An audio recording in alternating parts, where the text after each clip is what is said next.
CoastLife, one thing we are always so proud to tell you about is how our community steps up and comes together to take care of every member within its community, even those who don't have homes. So here joining me on the CoastLife couch is Jim Martin with Shepherd's Office.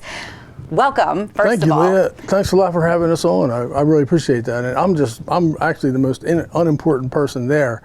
The team is what is really important about what we do every day. Your team is really great and accomplishing what you guys do every day. First of all, introduce us to the Shepherd's Office. What do you guys do every day for our community? It's basically a drop-in place during the day where people can come and they can ask questions about what could be next. Like maybe they're hungry, maybe they're unsheltered somewhere. So we're going to try to find some solutions about that. We're going to try to figure it out. We're going to give them a bike if they need a bike or a bus pass. Yes. We're very practical in how we approach each person. Yeah. But very welcoming also. Yes, absolutely. Yeah. So where do you welcome folks?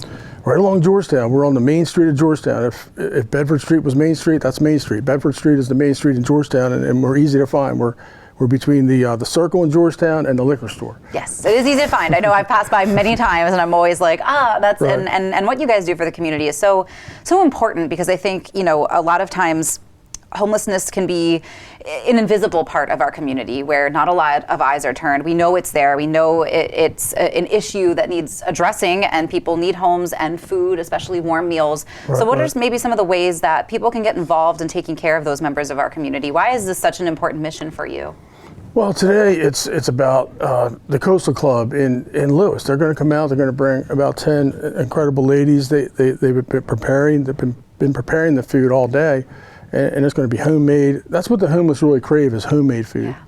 So it's going to be that's going to happen from 4 to 6 today, and we're really looking forward to it. So that's a typical day is something that's happening today. We're going to give out the free dinner. We give out about 200 to 300 meals. That's awesome. And it's a to-go bag with some water, some snacks, and then in addition to that, we also have a clothing ministry during the day. So we're there every day, 8:30 to about 6 or 7 each day. So people that are homeless, they know that they can count on us being there, at least being able to begin to solve some of their problems, because it's overwhelming when you're homeless, because you have a crisis every 3 minutes. Yes. Instead of every 30 days, like you and I have a crisis every 30 days, they have a crisis because it's time to pay the rent or the mortgage, wherever, and that's every 30 days. But they have a crisis every 3 minutes. Right. Where is the next meal coming from? Right. Where can you get? Especially this time of year, we've got colder weather. We just had snow.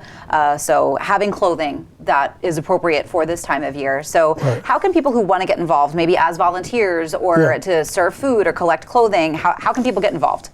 Well, first of all, if you have a lot of good, if people can smile or they have a lot of good smiles to offer, that's what we need the most of. That's awesome. Because it's positivity. Yeah. It's people coming out to provide their ideas on how to make a life better.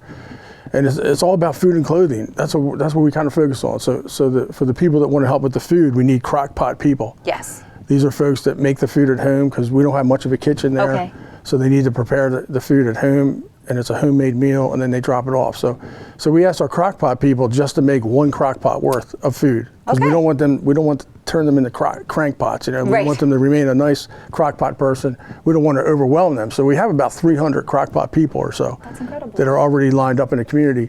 They don't show up all in one day. Sure. But we have them scheduled out on a roster. And once they get involved, they'll see how they can really fit in and help. And some people go to 2 crock pots or 3 crock pots. Yeah. But we try to limit the amount of burden on them.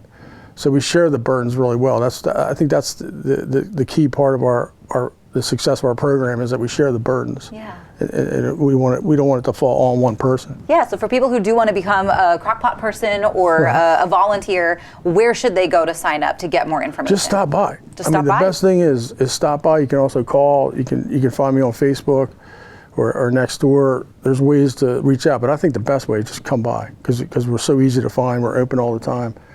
Not at night, but during the day we're open all. So just pop in and say hi, and just ask for the team. Ask for the hospitality team is the group that we call it. The hospitality team are the ones that will point you in the right direction. Perfect. And you said those dinners are daily, right? Yes. Awesome. Yeah, every day, Monday, Tuesday, Wednesday, Thursday, and Friday. And even on Sunday, we have a free lunch on Sunday and free dinners on the 5 days. And then Saturday, we kind of take a little bit of a break on the hot meal. Sure. But we still offer food and clothing. Yes. Awesome. All the time, every day. Food and clothing, as far as like the boxes of food and things like that, because some people need just a box of food, and we give that away too. Absolutely. Awesome. Well, Jim, your mission is incredible. Love to see how you have taken the steps to really provide for members of our community that may not be able to always provide for themselves. So if you've made it one of your goals for 2024 to give back to the community, the Shepherd's Office in Georgetown, that is what you want to check out. But you're also going to want to check out a little bit more CoastLife that we have headed your way, so don't go anywhere.